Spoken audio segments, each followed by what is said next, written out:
ধন্যবাদ এবং আসসালামু আলাইকুম। আরেকটি ভিডিওতে স্বাগত জানাই। আমি আছি কাউন্সেলিং সাইকোলজিস্ট আসাদুজ্জামান রাজু। অনেকেই আছেন গর্ভকালীন সময়ে মানসিক রোগের চিকিৎসা কীভাবে নেবেন জানেন না।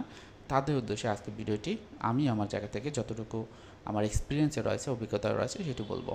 আশা করব আপনি যদি আমার চ্যানেল নতুন হয়ে থাকেন চ্যানেলটি সাবস্ক্রাইব করে রাখবেন এবং ভবিষ্যতে যদি মানসিক সমস্যা বা মানসিক স্বাস্থ্য সম্পর্কিত কোনো তথ্য দরকার হয় আমার এই যে ইউটিউব চ্যানেলের মাধ্যমে আপনারা জানাবেন।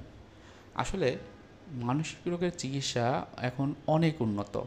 একটা সময় ছিল ওই ৮০-র দশকে যারা সাইকিয়াট্রিস্ট আছেন তারা এই বিষয়ে অনেক বেশি জানেন। এটাইপিক্যাল এবং টাইপিক্যাল যে ওষুধগুলো কিন্তু আলাদা আলাদা।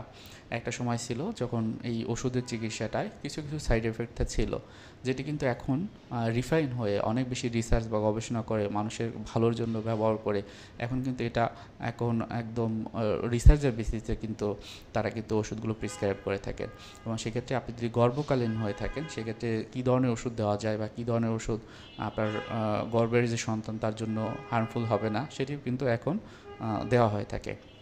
এখন একটা ব্যাপার হলো যে গর্ভকালীন সময় অনেক ক্ষেত্রে দেখা যায় যে মায়েদের ভিতরে বিভিন্ন রকমের অ্যাংজাইটি বা উদ্বিগ্নতা কাজ করে এবং তখনই এই ধরনের প্রশ্নগুলো বেশি করেন। এবং আমার সোশ্যাল মিডিয়া প্ল্যাটফর্মে বা আমার এই যে চ্যানেলেও অনেক প্রশ্ন আছে যে তারা গর্ভকালীন সময় কী ধরনের চিকিৎসা নেবেন। এখন আমি বলবো যে আপনি যদি একজন সাইকিয়াট্রিস্টের আন্ডারে থাকেন এবং সে কিন্তু বুঝতে পারবেন যে আপনার এই সময়তে কী ধরনের ওষুধ আপনার কাজে লাগতে পারে।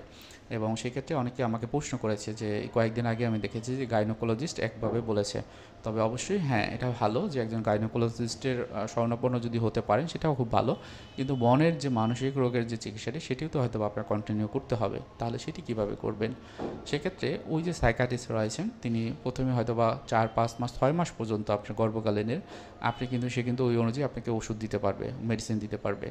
সুতরাং সেক্ষেত্রে আপনি যেটি করবেন যে ওই যে সাইকিয়াট্রিস্ট থাকবেন তার আন্ডারে থেকে তার পরামর্শ অনুযায়ী কনসালটেন্সি অনুযায়ী আপনি কিন্তু চিকিৎসাটি নেবেন।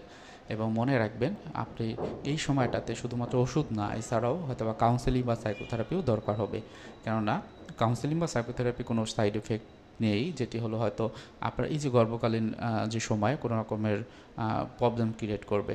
সুতরাং আপনি যদি প্রফেশনাল কাউন্সেলিং সাইকোলজিস্টের কাছে যেতে পারেন, তিনি ইনিশিয়াল ডায়াগনোসিস করে আপনাকে কাউন্সেলিং বা সাইকোথেরাপি দেবেন।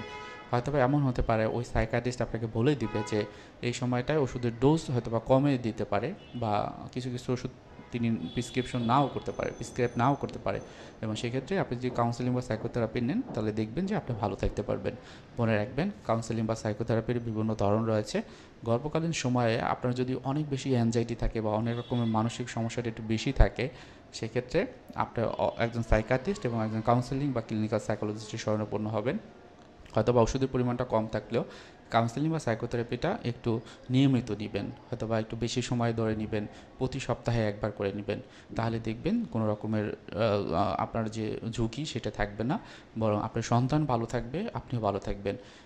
তো এটাই হলো যে আমার আজকে ভিডিওতে বলার। কারো কোনো প্রশ্ন থাকলে অবশ্যই কমেন্টে জানাবেন। সবার জন্য শুভকামনা। আসসালামু আলাইকুম।